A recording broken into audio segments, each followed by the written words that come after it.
Hi, I'm John Wright, founder and president of Simple Leadership Strategies. In this week's leadership lesson, I want to talk with you about creating a customer advocate. There's actually 4 transformations that we work on, and they have to occur in order. The first transformation is manager to leader.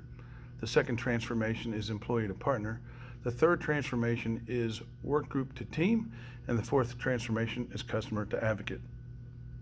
In any organization, for the shareholders to get exceptional value, the organization has to grow. And the only way an organization can have sustainable growth is to win and keep customers.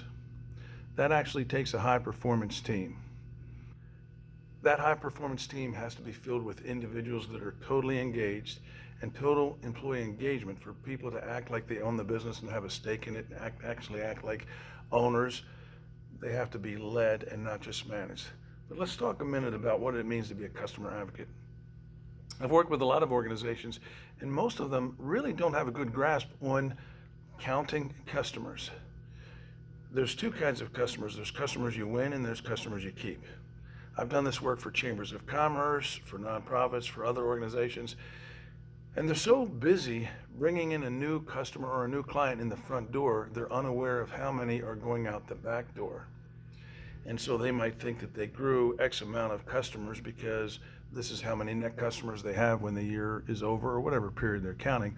But what they don't really realize is, let's say they have a net increase of 10, but what really happened is they had 20 new customers, but 10 left. And next year they're trying to figure out how they can get more new customers, when what they really should be thinking about is how they can keep more customers.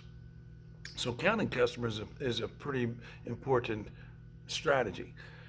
Let's talk about the difference between the 4 levels of a customer. So you can be a customer but not a satisfied customer. You might not come back, and that's why you got to count loyal customers.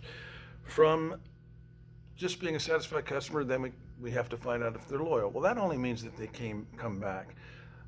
What really counts is whether they're an advocate. That means they not only come back, but they bring people with them. I recently experienced this. Captain Kirk Driver, he's a captain in the Fort Worth Police Department. He runs the traffic department. He took our workshop a year ago. We have a transformational leader manager alumni social the 3rd Thursday of every month. He is regularly there. But more importantly, this past 2 weeks ago, we started a new workshop, and 3 of his lieutenants are in that workshop. That is what an advocate looks like.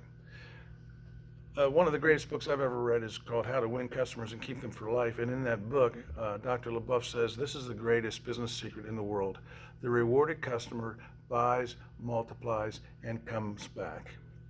Now, quickly, there's just 2 things that we need to do, and this isn't counted either. Whatever service or product that you deliver, you have to do it right the first time, and you have to do it when you say you're going to do it. It has to be on time. When I work with an organization, I ask them if they have exceptions to that. Does it ever go out wrong, or does it ever go out late? And everybody says, well, yeah, occasionally. And I ask them how often, and they don't know because they don't count it. And I ask them, if that's the most important thing you do, doing it right, the second most important thing you do is doing it on time. If you don't count them, if you don't study them, if you don't find out why there's exceptions to them, if you do not either find out if a procedure wasn't followed or if you have to have a new procedure so that the next time it will be right, then you're going to continue to deliver or have exceptions to, we call it order right first time exception and on-time delivery exception. So that's just an overview of our approach on the fundamentals of how to win and keep customers. And we'll pick up with this next week. Have a great week.